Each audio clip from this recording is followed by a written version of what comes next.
because I spent so many years denying Led Zeppelin and pretending that that I had this new career from nowhere. I talked myself into this kind of whole philosophy of never having ever heard of the group, and getting very short-tempered about the fact that people would remind me about it.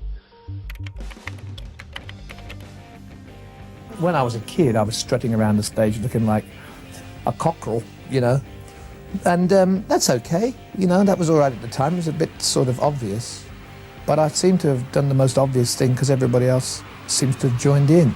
I was such a cliche with Led Zeppelin, like the bare chest and the sort of, oh, baby, baby, baby, squeeze my lemon and all that sort of... Look, where on earth does a guy start who really epitomises a form of music which has been totally misconstrued, because Led Zeppelin was not a heavy band. It was a very delicate and dynamic arrangement of people, but it was copied by so many people. And really, I was kind of fettered then, and I didn't realise it until now. Fettered. Well, when you have a reputation or a public that expects just that and that alone, even however much of that changed, you know, within itself. Led Zeppelin moved around a lot. To go on stage with any band, I was immediately seen as he's that rock hero, you know. I mean, we had a great quality control despite the fact that it was pretty messy at times. The amount of ideas that got slung that could have fallen as tidbits all over the place, but we just, you know, got rid of it. It was interesting because the music was written always at sharp times. You know, you'd know when you started to try and do something if it wasn't happening. You have to disband, and that meant not seeing each other for months until everybody was prime again. It's very hard to know when that was going to be. There has to be drama, otherwise I'd just go home. And yet, if I had a home, there'd be drama, so I don't think I'll go there. It has to be, yeah, it has to be there. There's no point in singing about the weather too often unless it's that classic song that you haven't written. The great thing about Zepp was that it was it was like a huge sort of incredible one-night stand. You know, it was like everything you could wish for on the first fantastic free date. You know, everything thrown in, every sort of altercation and every lust and every swing and every bit of truth. Then when you start thinking about it, it loses its plot. All of us individually have been thinking about what would happen next, because the kind of illusion had run its course. I'd already, as part of my beautiful family, lost my boy. And then you think, I really have to decide what to do. And I applied to become a teacher in the Rudolf Steiner education system. And I was accepted to go to Teachers Training College. This is in 1978. And I was really quite keen to just walk. Because as much as it was spectacular, it also wasn't spectacular. And you know, you do change as the days go by, and you have to get harder and tougher, and, you know, but you still got this soft underbelly. I had no idea of tragedy or dealing with anything in life which wasn't just moving on.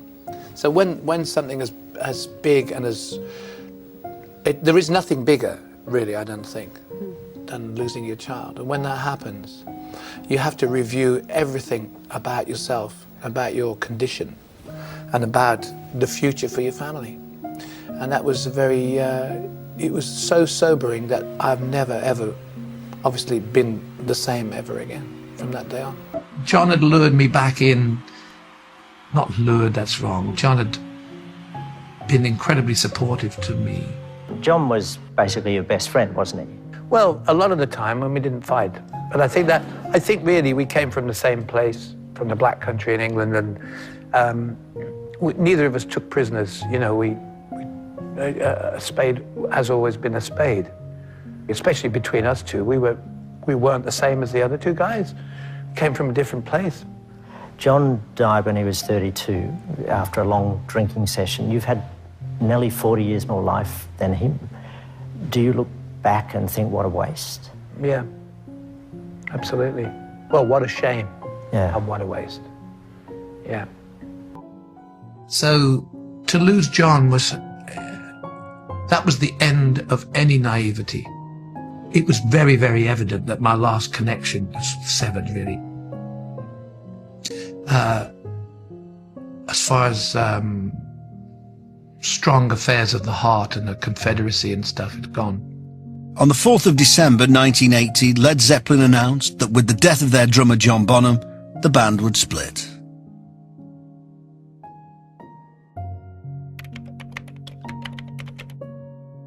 It must have been daunting. You've just come out of fronting this band that's risen to, as I say, iconic status. You're launching a solo career.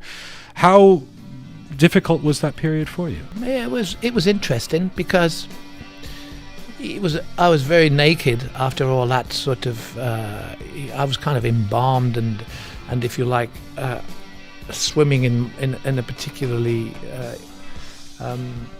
I suppose, exclusive little pool for a long time.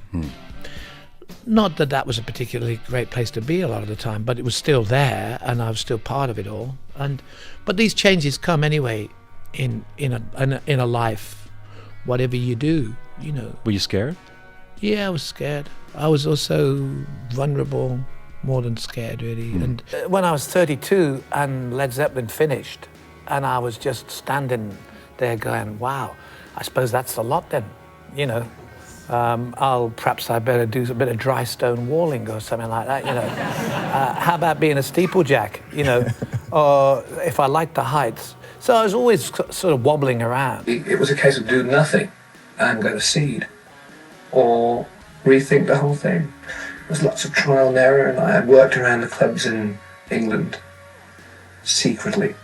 Well, I played in a band where my name wasn't mentioned, and it allowed me to get back playing in small places again, to sort of refine my confidence in myself.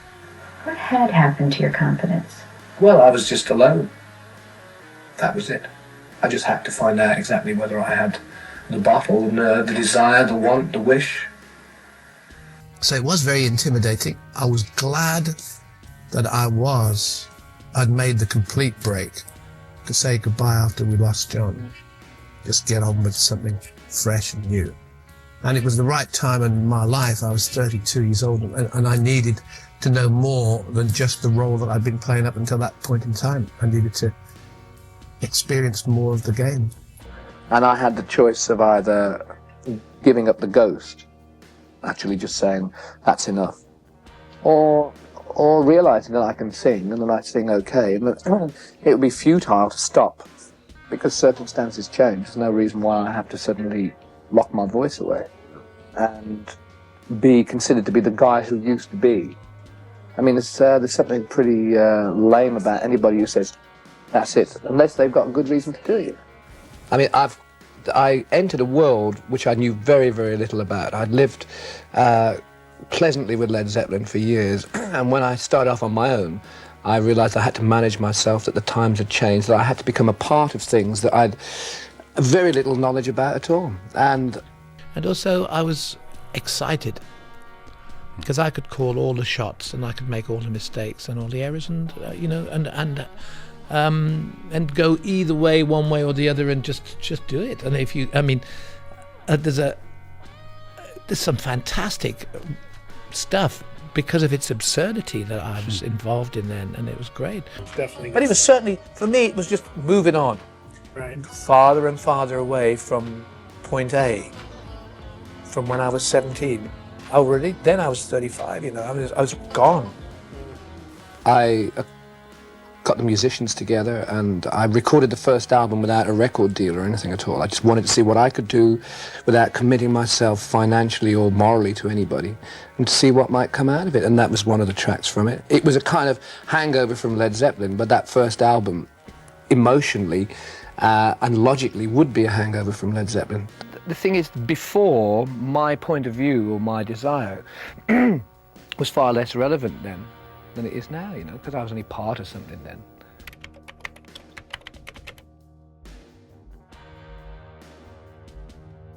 You know, they say that you don't really like to talk about Led Zeppelin. Why do you think that people just won't let the whole Zeppelin myth go? Because you're talking about it too much. But it's not true. What is Of course, no. I didn't know. You have to distance yourself. You have to be able to say, but this is what I do, and this is what I want to do, and I don't need that to help me do this. It's an impossible situation, really. How long did it take you to resolve that? Well, I don't think I ever will, but I mean, this is as near as I've got. It's taken 9 years, really. Because I spent so many years denying Led Zeppelin and pretending that that I had this new career from nowhere. Because I wanted to try and create something that was separate to Led Zeppelin, and so consequently I got very pig-headed. I talked myself into this kind of whole philosophy of never having ever heard of the group, and getting very short-tempered about the fact that people would remind me about it. I'm going to play Led Zeppelin songs occasionally when I feel like it. I'm going to try and avoid being one of those kind of cabaret artists who has to rely upon a big back catalogue. I think I've distanced myself enough from Led Zeppelin now to be able to actually play Led Zeppelin songs without feeling too bad about it. The other material and what songs are of no consequence right now, because I'll just play whatever I want to play. And these guys were coming along and saying, but it was great what you did personally. Your contribution to that group was very important, and you're a fool to keep on denying it.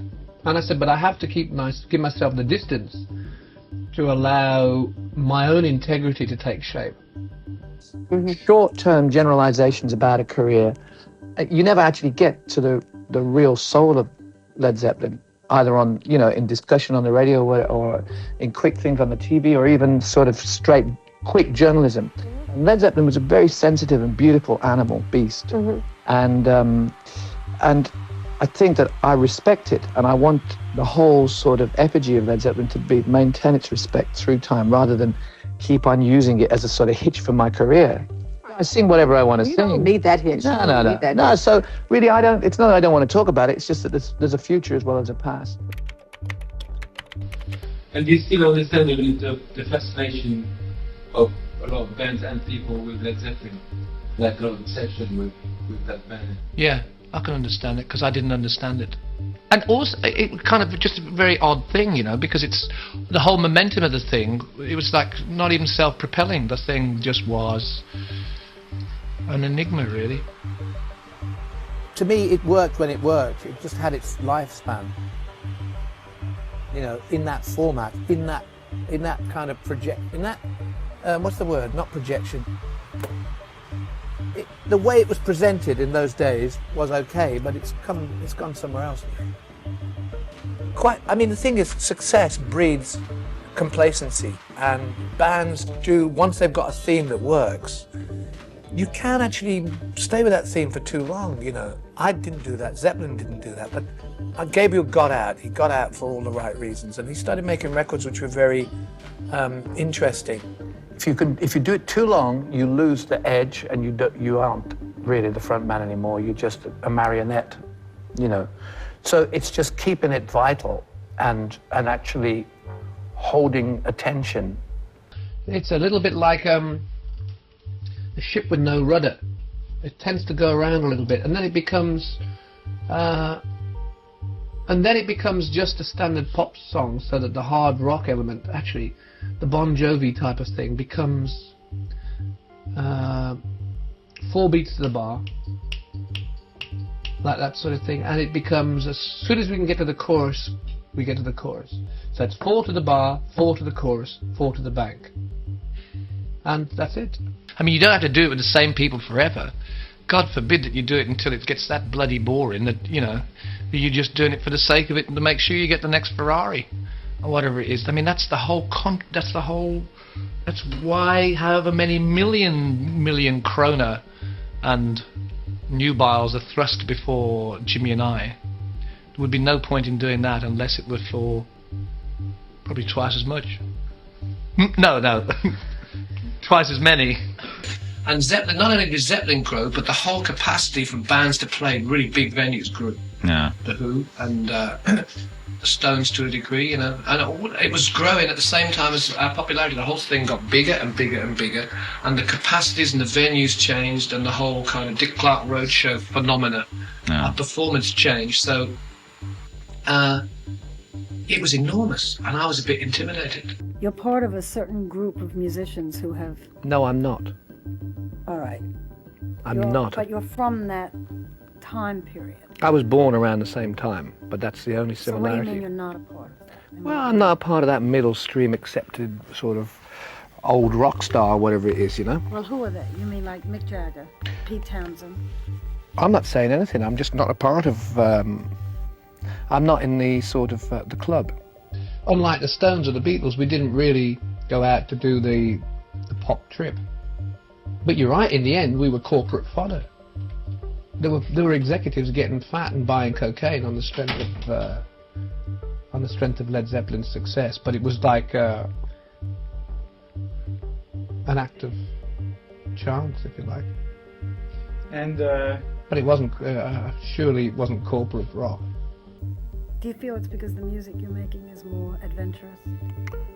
I just feel that I would like to spend my time in very stimulated musical environments. So I'd rather go up to Boston and find the Del Fuegos and spend a week with them, or spend a week with them not knowing I was around, just to pick their energy up, you know. However, everybody else, there's a Rolling Stone thing coming out next week, and there's an article in it about the kind of continual vision of Led Zeppelin and the repetition in music.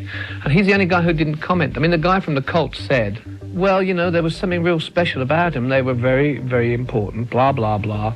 And the only thing I'm glad about is that they're not reforming, because we'd be out of a job. And I thought that was great, you know, because they aren't anywhere near as good as Led Zeppelin ever were. But the thing is, Led Zeppelin don't exist. So if there is a hole and they're going to fill it up, at least they're not pretending that it's original.